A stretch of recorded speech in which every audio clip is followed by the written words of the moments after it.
اللہ کیا فرماتے ہیں؟ من اعرض عن ذکری فإن له معیشة ضنکا. یہ معیشت کی تنگی کا رونا میں بھی رو رہا ہوں، آپ بھی رو رہے ہیں، سب رو رہے ہیں. اللہ نے پہلے بتا دیا جس نے بھی میرے قرآن سے اعراض کیا، منہ پھیر دیا، فإن له معیشة ضنکا، اس کی معیشت تنگ ہوگی. سب کچھ اس کے پاس موجود ہونے کے باوجود وہ بھوکا ہی دنیا میں.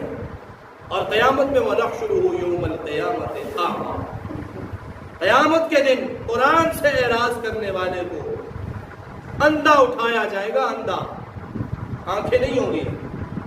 پوچھے گا رب لم حشرتنی اعمیٰ وقد كنت بصیرا، اے میرے رب میں تو دیکھ